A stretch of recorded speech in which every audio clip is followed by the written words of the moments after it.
बिस्मिल्लाहिर्रहमानिर्रहीम। अस्सलाम वालेकुम स्टूडेंट्स। आज उर्दू का ग्रेड 5 का हमने जो काम करना है वो है हमारी रीडिंग।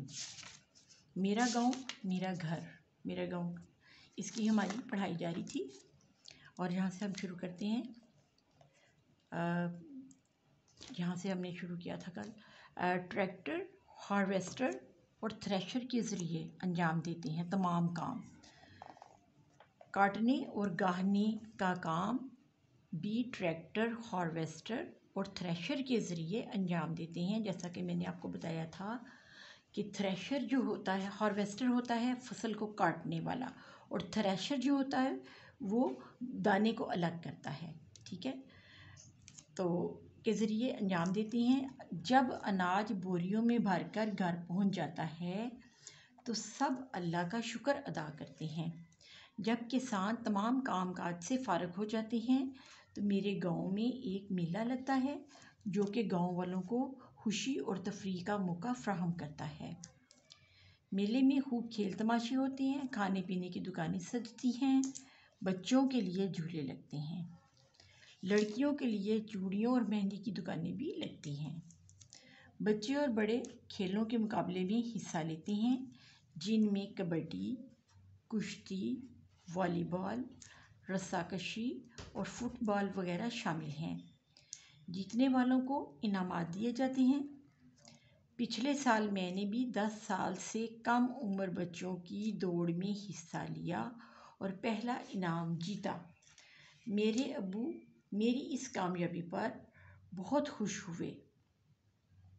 मेरे अब्बू कहते हैं कि इतनी ज़्यादा मेहनत और काम के बाद इंसान को थोड़ी बहुत तफरीह ज़रूर करनी चाहिए। इस तरह इंसान मज़ीद मेहनत के काबिल हो जाता है।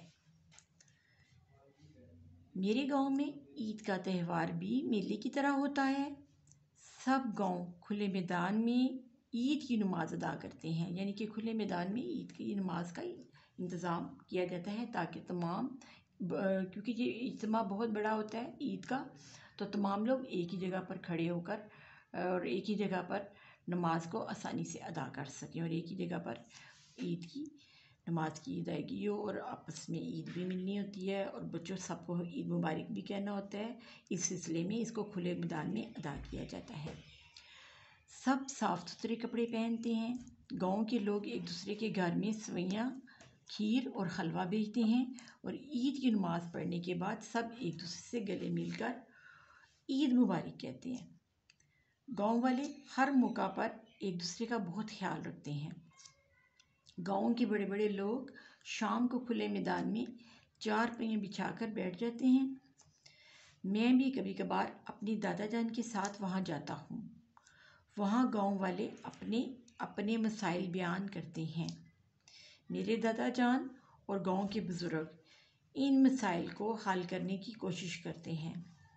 मेरे दादा जान उम्र रसीदा होने के बावजूद सेहतमंद हैं, जिसकी वजह गांव की उम्दा फ़िज़ा है। यहाँ आलूदगी बहुत कम है, इसलिए गांव के लोग कम ही बीमार पड़ते हैं। अगर किसी शख्स की तबीयत ख़राब हो जाए तो वो गांव के मरकज़ी सेहत से दवा ले लेता है। मरकज़ी सेहत से मुराद छोटी सी डिस्पेंसरी होती है। जब भी बच्चों हॉस्पिटल की तरह वहाँ पे डॉक्टर्स और नर्सेस मौजूद होती हैं और वो फौरी तौर पर इलाज का यानी कि हम लोग वहाँ से इलाज फ्राहम करते हैं वो इंसान को फौरी तौर पर, और जिसके लिए ये तकरीबन तमाम गाँव में इसका ख़ास तौर पर इंतज़ाम किया गया है। मरकज़ी सेहत के जो इदारे हैं वो तकरीबन हर जगह पर हमें मौजूद मिलते हैं। तबीयत ज़्यादा ख़राब हो जाने की सूरत में इसे शहर के किसी बड़े अस्पताल ले जाते हैं। यानी कि जब अगर कोई बहुत ज़्यादा शदीद बीमार हो जाए और बीमारी इस हद तक बढ़ जाए कि वहाँ पर इलाज उसका नामुमकिन हो जाए तो फिर उसको किसी बहुत बड़े अस्पताल का रुख करना पड़ता है। जब कोई बीमार होता है तो सब गांव वाले इसकी तीमारदारी और इजाज़त करते हैं। गांव के लोग गम और खुशी के मौका पर एक दूसरे का भरपूर साथ देते हैं।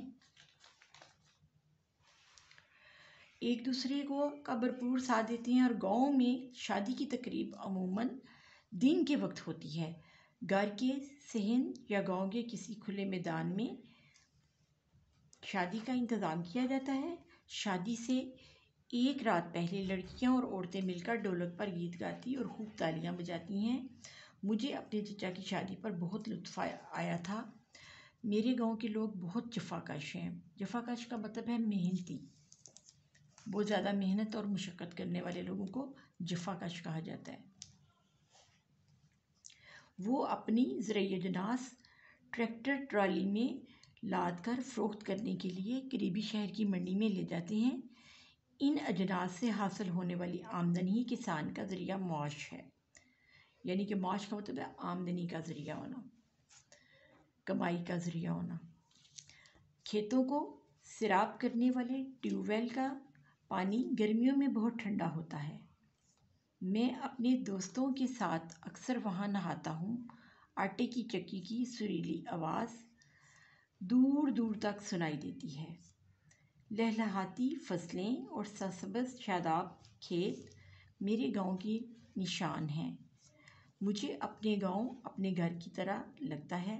مجھے یعنی کہ اپنے گاؤں سے بہت زیادہ پیار ہے، اور ایسے ہی پیار ہے جیسے کہ مجھے اپنے گھر سے ہے۔ اللہ تعالیٰ میرے گاؤں کو ہمیشہ آباد اور خوشحال رکھے، آمین۔ بچوں، یہ آپ کی ریڈنگ ہے، اور اس کے ساتھ آپ نے یہ خاص الفاظ ہیں جو آپ نے خوش خط کر کے کاپی پر لکھنی ہیں۔ شاباش، آج کا یہی کام ہے آپ کا۔